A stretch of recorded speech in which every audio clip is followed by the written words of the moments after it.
తెలుగు రాష్ట్రాల్లో అప్పుడప్పుడు వర్షాలు పడుతున్నప్పటికీ నార్త్లో ఎండలు మండిపోతున్నాయి. అక్కడ కూడా అడపాదడపా వర్షాలు పడినప్పటికీ కొన్ని ప్రాంతాల్లో మాత్రం వేడి తాపం ఇంకా తగ్గలేదు. బానుడి ప్రతాపానికి ఆ ప్రాంతాల్లోని ప్రజలు ఉక్కిరిబిక్కిరవుతున్నారు. పంజాబ్లో కొన్ని చోట్ల హీట్ వేవ్ ఉండగా ఉష్ణోగ్రతలు 45 డిగ్రీల కంటే ఎక్కువగానే ఉన్నాయి.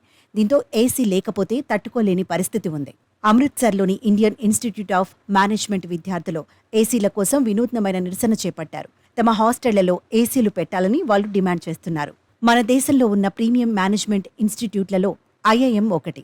ఇందులోని మెస్, క్లాస్ రూమ్లలో ఏసీలు ఉన్నాయి. కానీ హాస్టల్ గదులలో ఏసీలు అమర్చలేదు. వేడి తాపం వల్ల విద్యార్థులు ఎన్నో ఇబ్బందులు ఎదుర్కొంటున్నారు. అందుకే తమ గదుల్లో ఏసీలు బిగించాలని అక్కడి విద్యార్థులు కోరుతున్నారు.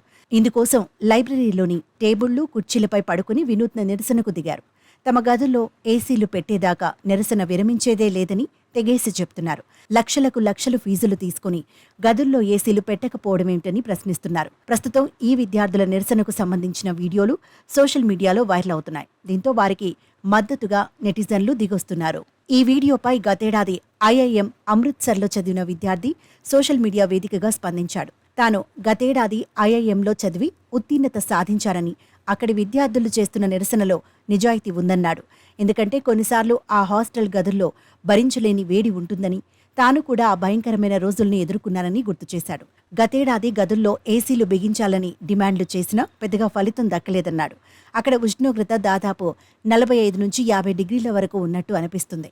అందులోనూ అక్కడున్న ఓ తాత్కాలిక హాస్టల్లో పరిస్థితి ఎలా ఉంటుందంటే లోపల కన్నా బయట ఉండటమే శ్రేయస్కరమని అనిపిస్తుందంటూ తన అనుభవాలను రాసుకొచ్చాడు.